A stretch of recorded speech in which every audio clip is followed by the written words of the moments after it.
Halo semuanya, selamat datang kembali di channel Alur Cerita ini. Sebelum kita mulai jangan lupa untuk tekan tombol like dan subscribe, agar kalian bisa selalu update cerita-cerita seru dan menarik di channel ini. Mari kita game on.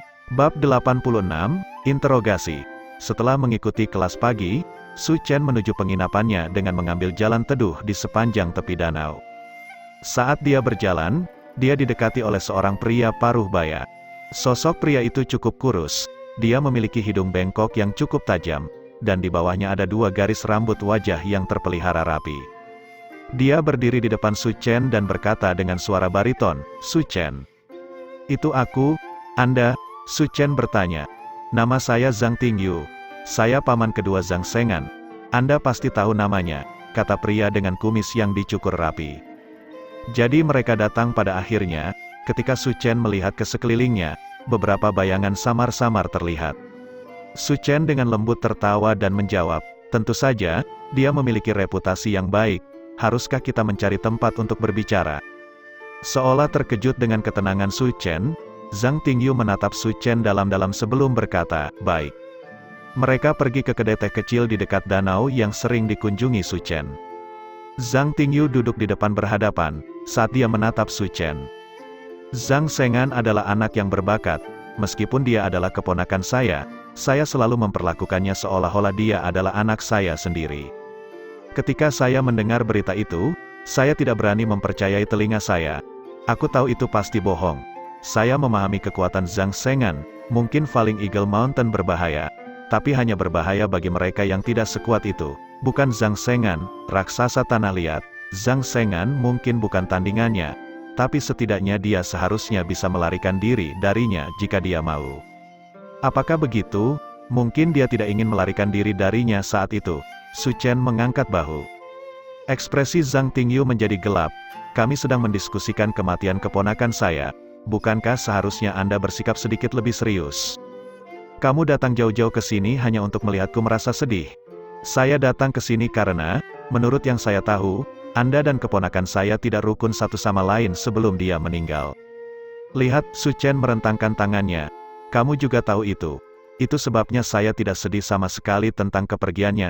Juga, ada satu hal lagi yang harus kamu ketahui, bukan karena kita tidak rukun, tapi dia menyita sesuatu milik kami. Jadi kau membunuhnya?" "Aku sama sekali tidak terkejut mendengarmu mengatakan itu." Su Chen tertawa dingin. "Bukankah kalian semua klan bangsawan garis keturunan seperti ini?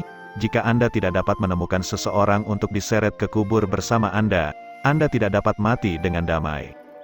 Api menari-nari di mata Zhang Tingyu. "Berat, menurutmu apa yang telah kita lakukan selama ini?" "Saya sudah menyelidiki TKP, Anda benar. Raksasa tanah liat memang menyerang Zhang Sengan dan yang lainnya. Tetapi selain mereka ada juga jejak orang lain yang bertarung di sana, meskipun jejak itu telah dibersihkan setelahnya oleh yang lain. Apakah menurutmu jejak itu bisa lepas dari pandanganku? Terus, ku dengar kau menemukan sesuatu yang disebut Thunderfire Balls. Ada bekas hangus yang ditinggalkan oleh Thunderfire Balls di sana. Aku menjual banyak dari mereka.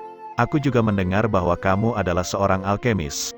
Ada pecahan vial yang pernah berisi obat kabut dan obat penolak binatang. Aku juga menjual banyak dari itu." Su Chen mengangkat bahu. "Jadi kamu tidak mau mengakui bahwa kamu hadir di lokasi di mana Zhang Sengan dibunuh?" "Tentu saja saya tidak ada di sana." Su Chen menganggukkan kepalanya dengan percaya diri. "Apa yang kamu bicarakan tidak ada hubungannya denganku. Seseorang mungkin telah menggunakan Thunderfire Balls atau obat-obatan yang mereka beli dari saya, tetapi saya tidak harus bertanggung jawab." Zhang Tingyu tertawa muram. "Bagus sekali. Itulah yang ingin saya dengar. Jadi jika saya menemukan bukti bahwa Anda hadir, saya dapat berasumsi bahwa Anda berpartisipasi dalam kematian Zhang Sengan." Su Chen tampak terkejut dengan apa yang dia katakan, dan sedikit kehati-hatian muncul di ekspresinya.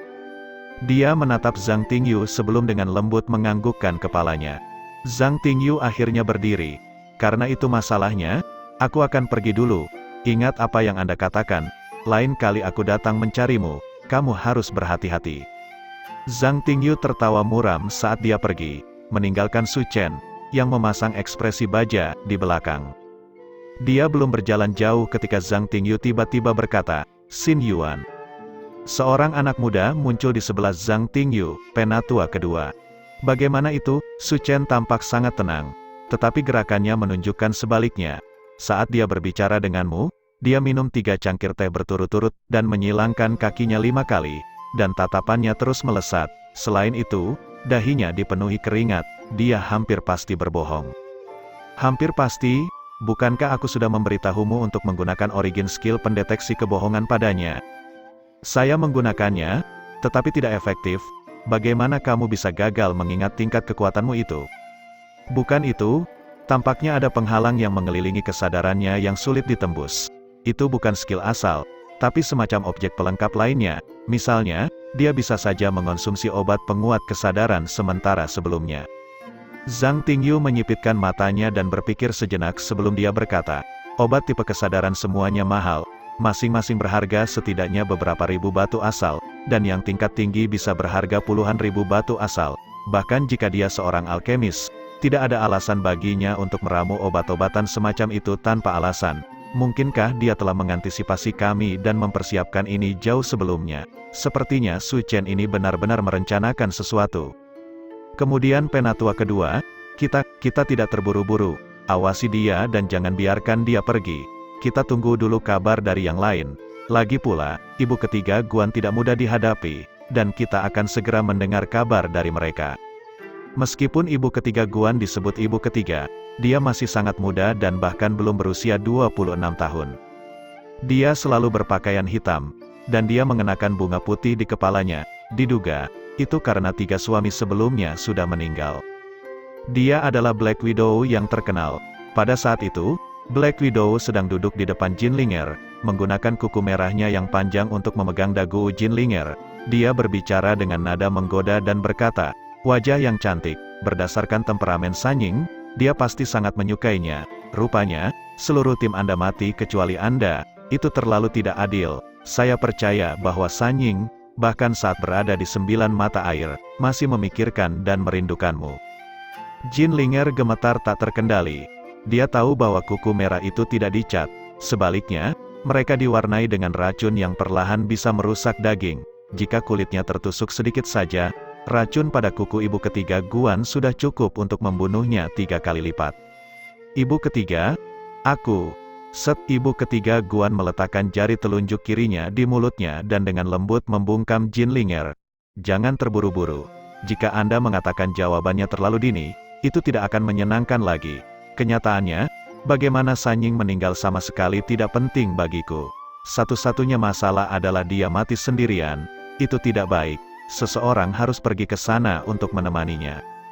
Saat dia berbicara, dia membelai wajah Jinlinger dengan bagian belakang kukunya. Jinlinger berkata dengan ketakutan, kamu tidak bisa melakukan ini. Saya dari klan bangsawan Bloodline. Jika Anda menyerang seseorang dari klan bangsawan Bloodline lain, Anda... Aku tidak mengatakan aku akan membunuhmu. Ibu ketiga Guan tertawa sambil membelai wajah Jinlinger. Bagaimana aku bisa melakukan hal keji seperti itu? Di dunia ini, aku hanya membunuh laki-laki. Jinlinger menghela nafas lega. Namun, hanya karena aku tidak akan bergerak bukan berarti tidak ada orang lain yang akan melakukannya. Lagi pula, Sanying kami mati bersama dengan Sengan, Zongding, Hongwu, dan Zheng Kuang. Semuanya juga dari Bloodline Nobility Clans. Tapi bukankah semuanya masih baik-baik saja, selama Anda melakukan hal-hal dengan cukup bersih? Konsekuensinya tidak terlalu penting, bukan? Ibu ketiga Guan mulai tertawa kegirangan. Tawa itu seperti teror tak berbentuk yang merasuki hati Jinlinger. Jinlinger akhirnya tidak tahan lagi. Dia mulai berteriak, saya akan bicara, aku akan memberitahumu semuanya. Bab 87, Berkumpul. 1 jam kemudian, Zhang Tingyu berdiri di sebuah bukit kecil di selatan Institut Naga tersembunyi dengan tangan terlipat di belakang punggungnya, dan Xin Yuan berdiri di belakangnya. Seorang pemuda pembawa pedang mendekat dan mulai berjalan ke atas bukit. Dia tidak berjalan terlalu cepat, tetapi setiap langkah yang dia ambil membuatnya semakin dekat. Hanya dalam beberapa langkah, dia tiba di sebelah Zhang Tingyu. Dia berkata, Wang Dousan sangat keras kepala. Saya tidak bisa mendapatkan apapun darinya. Saat dia berbicara, dia berjalan menuju pohon terdekat dan bersandar padanya. Zhang Tingyu mengernyitkan alisnya dan hendak berbicara ketika dia mendengar seseorang berkata, Itu tidak aneh sama sekali. Jika Anda, Zhong Sisi, bisa mendapatkan informasi berharga darinya, maka Anda tidak akan menjadi Zhong Sisi lagi. Anda di sini untuk membunuh orang, bukan untuk menginterogasi mereka. Zhong Sisi mengabaikannya. Zhang Tingyu berkata, "Cukup, Hong Ming, kurangi bicara dan jangan mencoba memprovokasi dia." Seseorang bertubuh pendek melompat dari pohon terdekat. Hong Ming dari klan Jangkrik Emas, paman keempat Hong Wu. Saat mendarat, Hong Ming berkata, "Sun Jizu sangat licin dan berhati-hati. Pada awalnya, saya tidak bisa mendapatkan apapun darinya. Tetapi ketika saya bertanya tentang kematian Yan Fuxing, dia tampak sedikit gelisah. Aku tahu dia membenci seseorang, tapi aku tidak tahu siapa orang itu." Zhong Sisi tertawa dingin. "Jadi hanya itu informasi yang bisa kamu dapatkan?" "Itu sudah cukup," suara gemuruh tiba-tiba berkata. Mereka berbalik untuk menemukan orang lain menuju ke arah mereka. Pendatang baru ini cukup pendek, namun dia memiliki tangan yang sangat besar dan jari yang tebal. Itu adalah salah satu anggota klan naga kekeringan. Dia dipanggil Jiang Tao, dan dia adalah paman ketiga Jiang Yang. Jiang Tao melangkah ke arah mereka dan berkata, "Gadis Duking itu hampir sama. Meskipun dia mencoba untuk bersikap tenang, saya tahu bahwa ketika Jiang Yang dan yang lainnya meninggal, dia hadir." Zongding, Jiang Yang, dan yang lainnya meninggal, tetapi beberapa orang acak tanpa garis keturunan selamat. Itu adalah masalah terbesar di sini, kata Hong Ming. Tapi itu tidak cukup untuk dijadikan bukti. Zhang Tingyu mengernyitkan alisnya. "Bukti apa lagi yang kita butuhkan? Kuanger dan yang lainnya sudah mati. Tetapi beberapa anak nakal tanpa garis keturunan itu masih hidup. Bahkan jika bukan mereka yang menyakiti mereka, kita tidak bisa membiarkan mereka terus hidup. Kita harus membunuh mereka semua agar mereka bisa menemani anak-anak kita. Bukti apa yang bahkan kita butuhkan?" Suara arogan dan kuat berbicara. Kekasaran suara orang itu membuatnya seolah-olah berasal dari bandit tinggi dan besar, tetapi pembicaranya sebenarnya adalah seorang wanita. Wanita ini sangat jantan sehingga dia mempermalukan pria lain. Wanita ini mengingatkan orang lain tentang binatang besar dan ganas yang berkeliaran di dataran utara. Wanita ini membuat pria lain merasa wanita mereka sendiri adalah peri yang tiada taraf, memperkuat kasih sayang di antara mereka.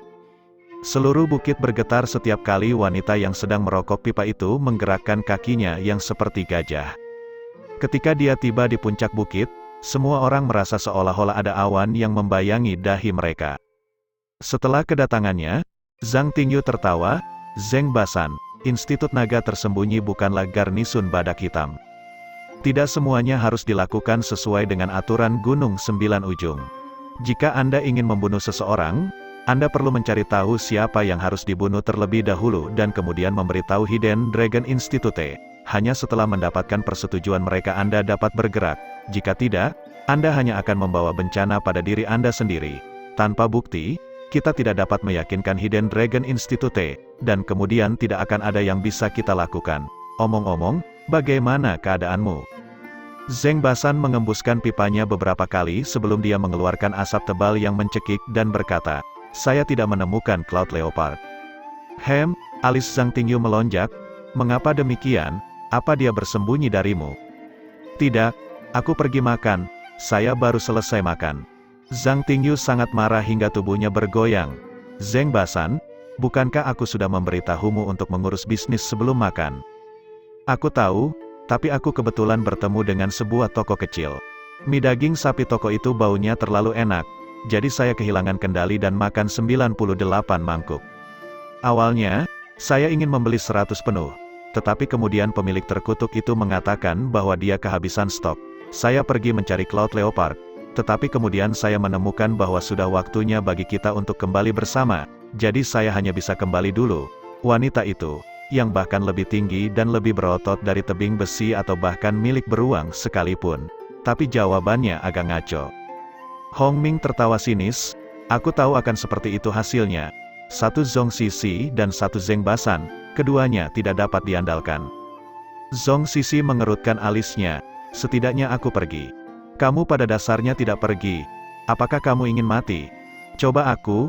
Keduanya langsung berada di pertengkaran satu sama lain. "Cukup," Zhang Tingyu berteriak. "Kami bahkan belum selesai mengurus bisnis. Apakah Anda selesai berdebat? apakah Anda ingin melawan seseorang di tim yang sama dengan Anda? Siapa yang satu tim dengannya? Gumam Zhong Sisi. Zhang Tingyu dan Jiang Tao merasakan sakit kepala hebat melanda, dan hanya Zheng Basan yang tertawa dengan acuh tak acuh. Kesabaran Zhang Tingyu hampir habis ketika dia tiba-tiba mengangkat kepalanya dan berkata, "Ibu ketiga Guan, apakah Anda akan memberitahu kami tentang apa yang terjadi di pihak Anda? Atau apakah saya perlu memberi Anda sambutan yang megah sebelum Anda mau keluar?" Suara tawa yang indah sepertinya datang dari mana-mana. Orang sering perlu membandingkan diri mereka dengan orang lain untuk menyadari di mana mereka berada. Saya hanya ingin mendengar Anda berbicara tentang kegagalan Anda sedikit lebih banyak. Mata Zhang Tingyu berbinar. Jadi maksudmu kau punya beberapa petunjuk? Tidak ada yang tidak bisa aku korek, kata ibu ketiga Guan. Dengan sekejap, ibu ketiga Guan tiba-tiba muncul dari udara tipis. Masih mengenakan pakaian hitamnya. Membandingkannya dengan Zheng Basan sama dengan membandingkan kecantikan dengan binatang buas. Sayangnya, binatang buas itu juga betina. Bagaimana hasilnya? Semua orang bertanya. Semuanya berjalan seperti yang diharapkan. Jawab ibu ketiga Guan. Seseorang menaruh obat pada Sengan dan yang lainnya untuk menarik raksasa tanah liat. Siapa? Apakah dia si alkemis? Bab 88, skema jelas. Su Chen bertemu lagi dengan Zhang Tingyu sore itu. Kali ini, dia bergabung dengan 6 orang lainnya. Berdiri di depan menara energi asal, Zhang Tingyu tertawa. "Pangeran Su, ini aku, saya ingin berbicara dengan Anda tentang keponakan saya lagi. Apakah Anda punya waktu?" Su Chen melirik orang-orang di belakangnya dan kemudian menjawab, "Jika ada yang ingin kamu bicarakan, kita bisa melakukannya di sini."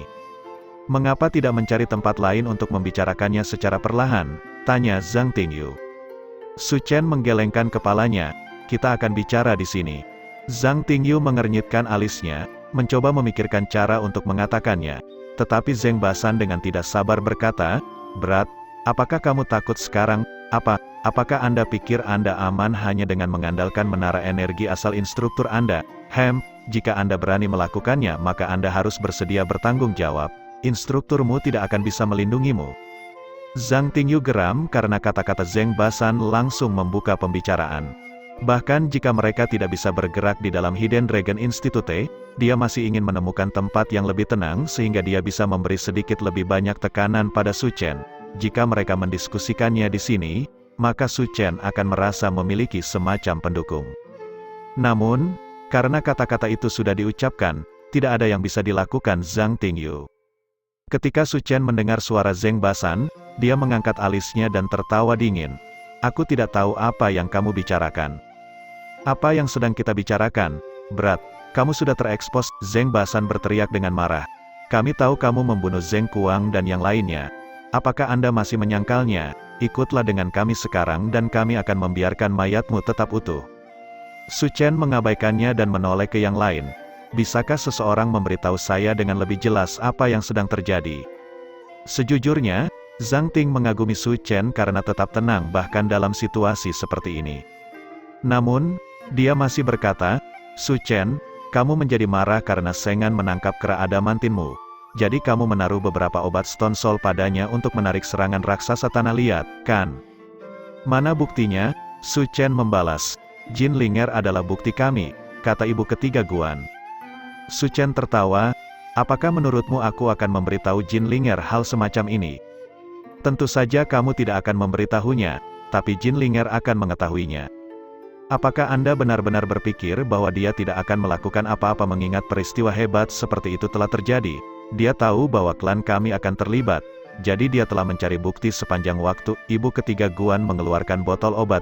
"Ini pasti obat Stone Soul yang kamu gunakan, kan? Jin Linger menemukannya di dekat lokasi perkemahan Anda, dan tim kecil Anda. Hanya Anda seorang alkemis. Hahaha, apa lagi yang harus Anda katakan?" "Jin Linger," Su Chen menyipitkan matanya sedikit. Kemudian, dia tertawa dengan suara rendah. "Jadi pada akhirnya dia benar-benar tidak bisa diandalkan." "Jadi kamu mengakuinya?" kata Zhang Tingyu. Su Chen tertawa menghina. "Aku akui atau tidak, itu tidak penting. Yang penting, bisakah Anda benar-benar menuduh saya hanya karena Anda menemukan botol obat kosong? Tidak ada bukti yang membuktikan bahwa vial ini adalah milik saya. orang lain bisa saja menggunakannya dan kemudian menanamnya di sana untuk menjebak kita. Institut Naga Tersembunyi tidak akan mempercayaimu hanya karena ini. Kamu tidak salah, tapi cukup bagi kami jika kami tahu itu kamu, kata Zhang Tingyu dengan suara sinis. Sekarang kita telah menemukan dalangnya. Apakah kamu masih berpikir bahwa kamu dapat melarikan diri dari ini? Atau apakah kamu pikir kamu bisa bersembunyi di Hidden Dragon Institute selama sisa hidupmu? Kata Hong Ming. Itu juga benar, jika tidak ada cukup bukti.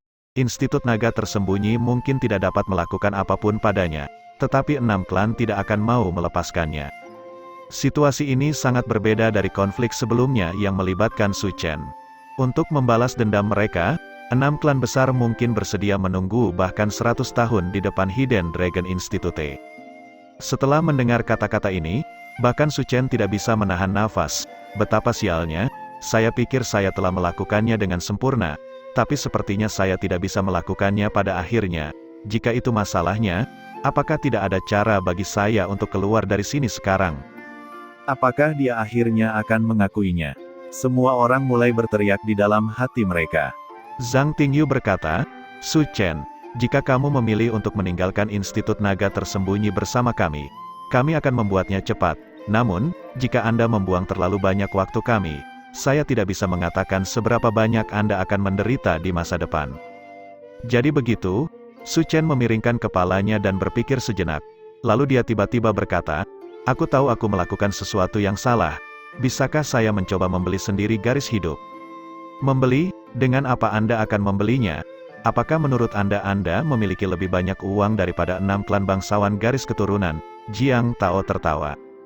Bagaimana dengan metode untuk mencapai alam mendidih darah tanpa garis keturunan? Saya pikir Anda akan menyukainya. Ketika Zhang Tingyu dan yang lainnya akhirnya pergi, mereka pergi dengan perasaan terkejut dari apa yang dikatakan Su Chen kepada mereka. Setelah kembali ke menara energi asal, Su Chen menemukan Cloud Leopard duduk di sana menunggunya. Apakah sudah selesai? Dia bertanya. Su Chen mengangguk. Mereka mengatakan sesuatu seperti ini bukan hal kecil. Kami tidak dapat membuat keputusan itu. Kami harus melaporkan kembali terlebih dahulu. Hanya patriark klan kami yang dapat membuat keputusan itu. Del. Cloud Leopard tertawa sinis. Mereka hanya membuat pertunjukan. Lain kali mereka datang, mereka akan mengatakan bahwa patriark klan mereka setuju. Tetapi bahwa 1, mereka perlu memverifikasi bahwa teknik itu nyata, dan 2, bahwa Anda tidak dapat menjualnya secara diam-diam kepada orang lain. Di permukaan, sepertinya masalah ini sudah diurus, tetapi diam-diam mereka masih akan mencoba mengirim orang untuk membunuh Hemu. Daripada mencoba membalas dendam, bagaimanapun, itu akan dianggap sebagai pembunuhan. Selama aku memaksa mereka untuk mengincarku secara diam-diam, itu sudah cukup bagus, desas Su Chen. Selama mereka tidak dapat bertindak secara terbuka, mereka kehilangan sebagian dari keuntungan alami mereka. Mereka tidak akan bisa menargetkanku dengan berani. Jadi kekuatan mereka juga akan terbatas. Tapi kamu masih di Key Drawing Realm. Mereka tidak perlu terlalu kuat untuk menghadapimu. Bagaimana jika aku memberitahumu bahwa aku bisa mencapai alam mendidih darah dalam sebulan selama aku mau? Maukah kamu percaya padaku? Cloud Leopard menggelengkan kepalanya. Kamu belum menemukan teknik kultivasi semacam itu. Aku tahu kau tidak akan percaya padaku. Su Chen mengangkat bahu. Berdasarkan tingkat penyerapannya karena origin energi I-nya, tidak akan sulit baginya untuk mencapai puncak Key Drawing Realm. Namun, sekarang adalah waktunya untuk membangun fondasi, dan dia tidak perlu terburu-buru. Selain itu, tetap berada di Key Drawing Realm tidak berarti dia tidak dapat meningkatkan kekuatannya. Pada awalnya, ketika Shikai Huang membuat lubang melalui Formation Piercing Rhinoceros, dia mengatakan bahwa Sarjana Qi menggambar asal Qi dapat mencapai langkah itu, dan bahwa dia masih sangat jauh dari mencapai level itu. Jika dia ingin mencapai ambisinya yang besar, lebih baik melakukannya perlahan dan satu persatu. Institut Naga Tersembunyi berisi banyak individu yang tidak mencolok namun sangat berbakat. Su Chen tidak tahu apakah seseorang pernah mencapai apa yang pernah dijelaskan oleh Shikai Huang. Tetapi sebelum dia dapat menyapu Key Drawing Realm, dia tidak terburu-buru untuk meningkatkan basis kultivasinya. Pada saat itu, Cloud Leopard bertanya, haruskah kita memberitahu klan Zhu? Apakah Anda pikir mereka akan tertarik padanya? Su Chen menjawab, apakah mereka tertarik itu tidak penting. yang penting adalah bahwa mereka tidak mungkin membiarkannya jatuh ke tangan orang lain jika mereka ingin mempertahankan monopoli mereka atas surga Kai Huang. Ini skema yang jelas karena bahkan jika mereka menemukannya, mereka masih harus mengikutinya. Setelah mengatakan itu, Su Chen tiba-tiba tertawa. Ketika saya masih kecil, saya mendengarkan banyak pendongeng. Suatu kali, pendongeng menceritakan sebuah kisah tentang bagaimana sekelompok besar sarjana Origin Qi bertarung satu sama lain untuk sebuah buku rahasia. Keadaannya mungkin tampak serupa, tetapi tujuan mereka bukan hanya untuk mendapatkan buku rahasia itu tetapi juga untuk menghentikan penyebarannya. Mereka akan segera menemukan bahwa mereka adalah konsep yang sangat berbeda. Saya tidak dapat mencuri teknik rahasia dari orang lain, tetapi jika mereka ingin menghentikan penyebaran teknik rahasia, sangat sulit untuk melakukannya. Apakah mereka benar-benar berpikir bahwa saya akan bingung jika mereka menghentikan saya untuk menjualnya di jaringan dunia mimpi? Haha, betapa bodohnya, jika aku tidak bisa menjualnya di dunia mimpi. Apakah itu berarti aku tidak bisa menjualnya di dunia nyata? Cloud Leopard tertawa, itu karena mereka bukan kamu. Mereka tidak memiliki cara untuk memahami pikiran Anda. Orang yang egois juga memandang orang lain secara egois.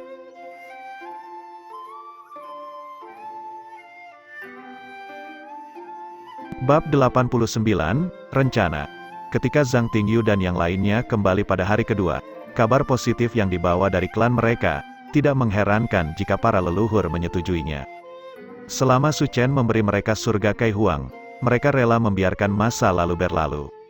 Namun, Su Chen menunjukkan kepada mereka bahwa surga Kai Huang telah ditemukan oleh si Kai Huang, bukan dirinya sendiri. Jadi teknik kultivasi disimpan di dalam menara energi asal. Ada formasi asal dan dis pencitraan di sana, jadi jika dia mencoba dan mengambilnya, dia akan ditemukan oleh si Kai Huang. Jika itu terjadi, si Kai Huang mungkin akan memusnahkannya bahkan sebelum 6 klan bisa melakukannya. Jadi dia membutuhkan mereka untuk mengambilnya sendiri. Meskipun ke-6 klan itu bukan bagian dari Institut Naga Tersembunyi, Zhang Tingyu pernah mendengar nama si Kai Huang sebelumnya. Dia ingin tahu mengapa si Kai Huang memilih untuk menjaganya secara diam-diam daripada mendistribusikannya secara terbuka seperti yang selalu dia inginkan. Su Chen menjawab dengan mengatakan bahwa setiap orang sebenarnya sedikit egois. Bertahun-tahun penelitian terus-menerus telah menghilangkan ambisi tinggi si Kai Huang yang semula. Setelah menemukan surga Kai Huang, dia mengikuti jejak orang-orang sebelum dia dan menyimpannya untuk dirinya sendiri. Dia tidak mau membiarkannya menyebar dengan mudah. Jika tidak, mengapa tidak ada yang mempelajari surga Kai Huang meskipun sudah ada cukup lama?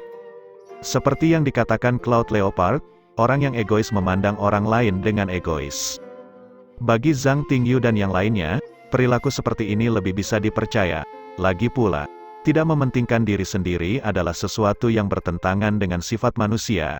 Jadi mereka sama sekali tidak meragukan kata-kata Su Chen. Agar adil, tidak ada alasan bagi mereka untuk curiga. Mereka akan tahu apakah teknik kultivasi itu asli atau palsu begitu mereka melihatnya. Mereka juga berencana membunuh Su Chen terlepas dari apakah itu palsu atau tidak, jadi itu tidak terlalu mempengaruhi mereka. Kedua pihak dengan sangat cepat mencapai kesepakatan tentang bagaimana melaksanakan rencana tersebut. Dalam 2 hari, si Kai Huang akan pergi sebentar untuk mengurus sesuatu. Saat itu, Su Chen akan menonaktifkan formasi di menara energi asal agar Zhang Tingyu dan yang lainnya bisa masuk dan mengambil surga Kai Huang. Namun, semuanya akan direkam oleh dis pencitraan untuk dijadikan bukti bagi si Kai Huang. Meskipun ini akan sedikit mengganggu mereka, Zhang Tingyu pada akhirnya menyetujuinya. Namun, karena alasan keamanan, para patriark dari 6 klan tidak akan pergi sendiri. Mereka hanya akan mengirim pion yang tidak penting untuk mencurinya. Dengan begitu, apapun yang terjadi setelahnya, mereka tidak akan terpengaruh. Tentu saja, mereka tidak mungkin tahu bahwa tujuan dari rencana Su Chen tidak terpaku untuk melibatkan mereka sejak awal. Bukan karena Zhang Tingyu dan yang lainnya bodoh. Sebaliknya, kurangnya informasi telah menempatkan mereka pada posisi yang kurang menguntungkan sejak awal. Ini adalah kasus untuk banyak hal. Banyak rencana dapat dilaksanakan secara efektif meskipun sederhana karena perbedaan informasi yang dimiliki oleh masing-masing pihak yang terlibat. Mereka yang datang setelahnya mungkin berspekulasi dan mencoba menempatkan diri mereka pada posisi orang lain. Tetapi mereka hanya akan bingung sendiri jika mereka tidak memahami poin ini. Pada malam kedua, Su Chen meninggalkan Hidden Dragon Institute lagi. Ini mungkin pertama kalinya sejak memasuki institut bahwa dia begitu aktif. Meninggalkan Institut Naga tersembunyi 2 kali hanya dalam beberapa hari. Namun, kepergiannya kali ini adalah untuk bertemu dengan Night Demon. Sang Zen sudah kembali ke wilayah 3 gunung. Satu-satunya orang dari kuil abadi yang tersisa di daerah ini yang memiliki hubungan baik dengan Su Chen mungkin adalah Night Demon. Su Chen bertemu dengan Night Demon di halaman rusak yang sama. Untuk beberapa alasan yang tidak diketahui, Su Chen memikirkan Yue Longsha ketika dia melihat Night Demon. Dia mengingatkannya pada upaya pembunuhan di bawah sinar rembulan dan sosok yang memudar menjadi sinar rembulan sesudahnya. "Hei, apa yang kamu lihat?" Night Demon bertanya dengan rasa ingin tahu saat melihat ekspresi Su Chen yang aneh dan jauh. "Oh," Su Chen bergumam dan memfokuskan kembali, "tidak banyak. Kamu memanggilku ke sini untuk tidak banyak." Gadis muda yang naif menyilangkan lengannya. "Kupikir kamu datang ke sini untuk mengantarkan beberapa obat." "Aku di sini untuk mengantarkan obat." Su Chen melemparkannya sebuah wadah. Setelah membukanya, dia menemukan 2 baris botol yang tertata rapi. "Kenapa hanya ada 80 vial?" Night Demon bertanya. "Butuh beberapa waktu untuk meramu obat. Ini seharusnya cukup untuk mendukungmu untuk saat ini, kan?" "Ya, itu akan cukup untuk mendukung kita untuk saat ini," jawab Night Demon setelah berpikir sejenak. "Obat penyembuh roh bukanlah barang yang umum. Itu cukup mahal, dan bahkan kuil abadi tidak akan mendistribusikannya begitu saja." "Apakah jumlahnya cukup, benar? Apakah Anda akan segera mengantarkan obatnya ke markas?" "Iya, mereka sangat membutuhkannya," jawab Night Demon. "Mungkin perjalanan yang cukup panjang untuk mengirimkannya jauh-jauh ke sana, ya?" "Tentu saja, jaraknya hampir 1000 kilometer. Sementara Night Demon berbicara, dia tiba-tiba menutup mulutnya dan menatap Su Chen dengan waspada. "Apakah kamu mencoba mencari tahu di mana markas kita berada?" Su Chen tertawa. "Kenapa aku ingin tahu di mana markasmu? Aku hanya bertanya dengan ceroboh." "Benar, karena Anda membutuhkan begitu banyak obat penawar roh, saya akan membuatkan batch lain untuk Anda besok. Bagaimana kalau kubuatkan 80 vial lainnya?" "Besar, namun jika itu masalahnya, mengapa Anda tidak mengirimkannya kepada saya bersama besok? Sekarang saya harus melakukan 2 perjalanan." Night Demon cemberut. "Itu hanya sesuatu yang saya pikirkan dengan spontan saja." Su Chen tertawa. "Benar, ada hal lain yang aku butuh bantuanmu." "Apa itu?" "Aku ingin memintamu untuk melakukan perjalanan ke pavilion pembukaan asal dan membeli ramuan obat di daftar ini untukku." Su Chen menyerahkan daftar barang kepada Night Demon. "Ingat, ramuan obat ini terkait dengan beberapa rahasiaku. Hanya Anda yang bisa melakukannya, jangan serahkan kepada orang lain." "Tidak masalah. Kapan saya harus pergi?" Night Demon bertanya sambil mengambil daftar. "Besok, pavilion pembukaan asal ada di kota North River. Jika itu masalahnya, saya mungkin tidak bisa datang untuk mengambil obat-obatan. Kalau begitu biarkan Marenze datang untuk mengambilnya. Dengan begitu dia tidak akan terlalu khawatir. Namun, saya tidak ingin dia tahu di mana Anda dan saya biasanya bertemu. Jadi besok saya akan menaruh dupa 1000 kilometer pada diri saya sendiri. Katakan padanya untuk datang mencariku dengan mengikuti bau itu." Dupa 1000 kilometer adalah sejenis dupa yang membawa aroma unik dan menyebar sangat jauh. Namun, manusia tidak bisa menciumnya, hanya tikus pengendus dupa jenis tertentu yang dapat menangkapnya. Karena itu, tikus pengendus dupa sering digunakan untuk mengejar target yang telah ditandai oleh dupa 1000 kilometer. Organisasi rahasia sering mengubah lokasi untuk menjaga keamanan kontak mereka. Kuil abadi menggunakan dupa 1000 kilometer untuk menentukan lokasi pertemuan dadakan, dan mereka telah mengajarkan teknik tersebut kepada Su Chen. Jadi, tidak aneh jika Su Chen memilih metode ini. Namun, untuk beberapa alasan, Night Demon merasa ada sesuatu yang tidak beres, tetapi dia tidak bisa mengetahuinya. Setelah Su Chen berbicara dengan Night Demon sedikit lebih lama, dia berkata, "Sudah diputuskan. Ingatlah untuk berangkat besok. Saya sangat membutuhkan obat ini." Saat dia mengatakan itu, dia pergi. Menyuruhku berkeliling seperti aku seorang pesuruh?" Night Demon menggerutu dengan tidak senang. Namun, ketika dia memikirkan bagaimana Su Chen hanya mempercayainya, dia tiba-tiba merasa sangat bangga pada dirinya sendiri. Karena dia, Su Chen bersedia membantu mereka membuat 80 botol obat tambahan. Setelah melaporkan kembali, dia akan melakukan layanan yang berjasa. Dia bersedia memberi layanan ekstra untuk Su Chen hanya berdasarkan poin ini saja. Namun, sebuah pikiran melintas di kepalanya, dan Night Demon tiba-tiba menyadari apa yang salah tentang apa yang dikatakan Su Chen. Meramu spirit sobering medicine adalah proses yang rumit. Su Chen telah menghabiskan cukup banyak waktu dan energi untuk meracik 80 vial yang baru saja dia serahkan, dan beberapa di antaranya juga berasal dari kesuksesannya saat dia belajar membuatnya. Karena itu masalahnya, bagaimana dia bisa mendapatkan 80 lagi hanya dalam satu hari? Tapi sesaat kemudian, kepribadian Night Demon yang menggemaskan dan bebal sekali lagi muncul. Dia berkata pada dirinya sendiri, dia pasti meninggalkan kelebihan untuk dirinya sendiri. Untungnya, saya terlalu menawan, jadi dia mau tidak mau menyerahkannya kepada saya. Setelah memikirkan hal itu, dia pergi untuk mengurus tugasnya sendiri, sangat senang dengan dirinya sendiri. Night Demon tidak tahu bahwa pada saat itu juga, dia telah melihat satu-satunya lubang dalam rencana Su Chen. Namun, jawaban yang dia berikan membuatnya mengabaikan kebenaran masalah ini. Sementara itu, Su Chen kembali ke Hidden Dragon Institute setelah meninggalkan Night Demon. Setelah bertanya-tanya, Su Chen akhirnya sampai di depan sebuah ruangan. Dia mengetuk pintu. Saat pintu terbuka, kulit indah Yue Longsha muncul. Saat melihat Su Chen, dia berkata, agak bingung. Itu kamu? Su Chen langsung ke intinya. Aku akan membantumu membunuh Ma Renze untuk membalas dendam. Bagaimana menurutmu? Babak 90, Ciuman. Ketika matahari menghilang di bawah cakrawala, Su Chen sedang mempersiapkan kesimpulan dari rencananya yang rumit. Akhirnya tiba saatnya bagi Su Chen untuk bertemu dengan Zhu Chenli dan yang lainnya lagi. Mereka mengubah titik pertemuan menjadi jalur yang mengelilingi danau. Beberapa orang mengatakan bahwa titik pertemuan yang dipilih seseorang mencerminkan keadaan pikirannya. Klan Zhu memilih lokasi pertemuan. Mungkin menyiratkan bahwa mereka semakin tidak sabar. Mereka ingin menyelesaikan masalah ini secepat mungkin dengan usaha sesedikit mungkin. Zhu Chenli berkata saat mereka berjalan di sepanjang jalan, 3 hari lagi telah berlalu. Apakah Pangeran Su sudah memikirkannya sedikit lagi? Su Chen melihat sekeliling seolah-olah dia tidak mendengar pertanyaan itu dan kemudian bertanya, kenapa kamu satu-satunya di sini kali ini? Zhu Chenli menjawab, apakah Pangeran Su mengacu pada Xia Niao dan Yan Niang? Mereka berdua ingin bertemu Pangeran Su. Tetapi mereka khawatir Pangeran Su akan salah paham dengan mereka. Terakhir kali mereka gagal melakukan gerakan yang spontanitas, hampir merusak transaksi. Mereka sangat membutuhkan untuk berhasil dalam negosiasi mereka kali ini.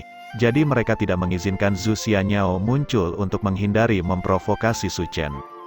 Su Chen tertawa, jangan khawatir. Dia adalah alat tawar-menawar terpenting dalam pertukaran ini. Jika dia tidak ada di sini, maka itu akan sangat disayangkan. Mata Zhu Chenli berbinar.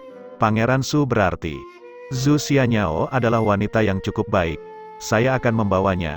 Tetapi saya tidak akan bergabung dengan klan Zhu Anda. Sebaliknya, dia akan mengikutiku. Adapun bagaimana saya menggunakannya, itu sepenuhnya terserah saya. Ini, Zhu Chenli ragu-ragu, seperti yang dikatakan Si Kai Huang. Para wanita di klan Zhu sangat dihormati. Zhu Xianyao bukanlah sosok kecil di dalam klannya, dia adalah pewaris tertua klan Zhu, calon kepala klan, dan dia memiliki penampilan yang memukau dan kemampuan yang tangguh. Mereka membawanya karena berbagai alasan. 1. Untuk meningkatkan daya tarik mereka. 2. Untuk menunjukkan ketulusan mereka. Dan 3. Memberinya kesempatan untuk melakukan layanan penting dan menenangkan dirinya sendiri. Zhu Chenli tidak memiliki hak atau keberanian untuk berpikir tentang menyerahkan Zhu Xianyao seolah-olah dia adalah barang. Karena Pangeran Su lebih menyukainya, bagaimana bisa Xianyao mengabaikannya? Syukurlah, Zhu Chenli tidak perlu membuat keputusan itu. Zhu Xianyao mengambil inisiatif untuk keluar sendiri. Dia dengan hormat dan anggun membungkuk pada Su Chen. Para siswa yang lewat tercengang, bertanya-tanya kapan kecantikan seperti itu tiba di Hidden Dragon Institute.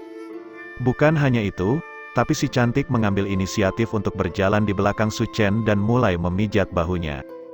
Gadis-gadis klan Zhu mungkin telah diajari cara melayani orang lain sebelumnya. Tangan kecil Zhu Xianyao berpengalaman, dan kekuatan di jari-jarinya menembus otot-ototnya, membuatnya rileks. Su Chen tersenyum nyaman. Tanganmu cukup terampil dan mantap. Saya tidak pernah menyangka Nona Xianyao akan memiliki teknik yang begitu halus. Saya merasa seolah-olah jiwa saya akan meninggalkan tubuh saya. Tangan Zhu Xianyao yang seperti batu giok dengan lembut menekan punggung Su Chen, memberikan tekanan pada garis meridiannya. Dia dengan lembut tertawa. Pangeran Su cukup mengesankan menggunakan kata-kata seperti, jiwaku akan meninggalkan tubuhku. Jika Pangeran Su menyukainya, Xianyao dapat menambahkan sedikit kekuatan padanya. Jejak energi asal memasuki tubuh Su Chen melalui jari-jarinya. Su Chen membiarkan energi asal memasuki tubuhnya seolah-olah dia tidak merasakan apa-apa. Dia tertawa. Apakah kamu sudah selesai memijatku? Jika sudah selesai, Anda bisa berhenti sekarang. Ini adalah jalan yang sibuk, dan orang mungkin menganggap ini tidak senonoh.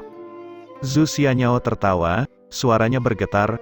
Oh, Pangeran Su, bagaimana kamu bisa mengatakan hal seperti itu? Ada begitu banyak orang di sini yang iri padamu.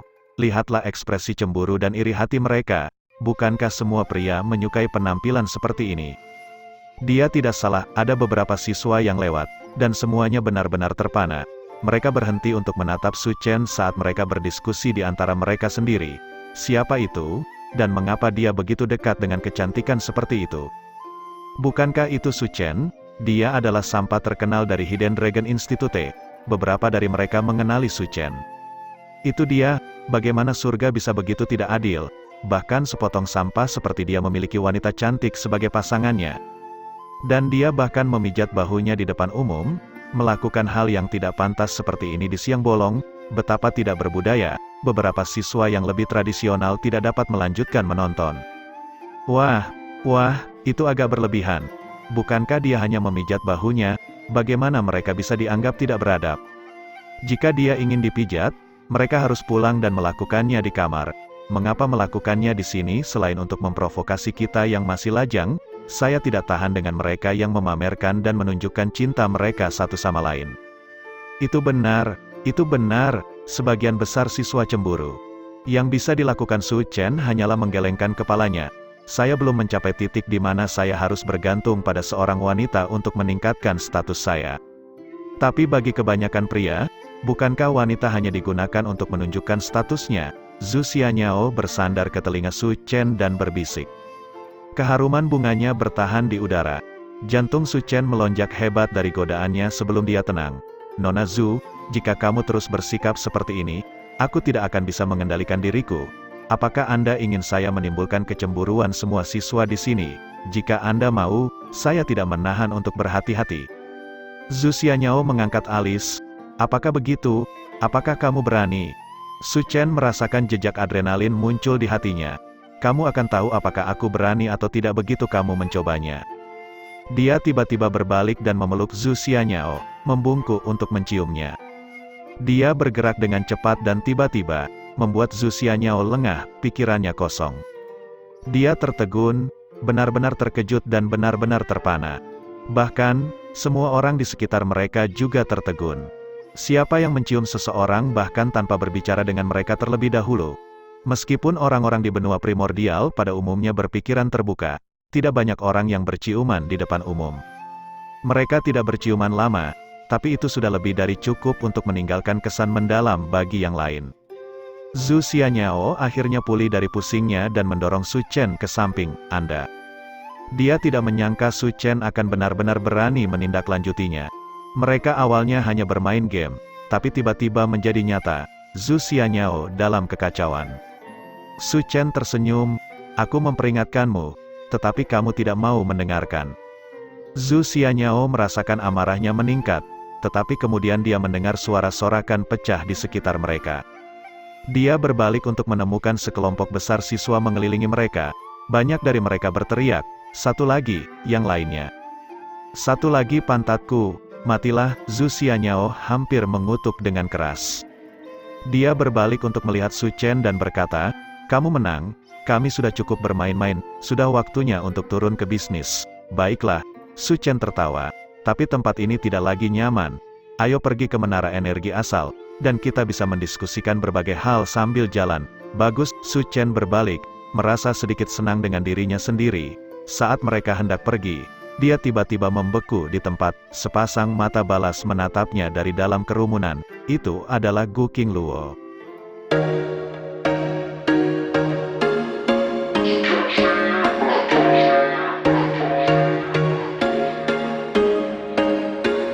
There was once a day that I would pray for you. I'd go and misbehave just so you'd notice too. Sneaking looks up and down from across the room. Damn, what a hell of a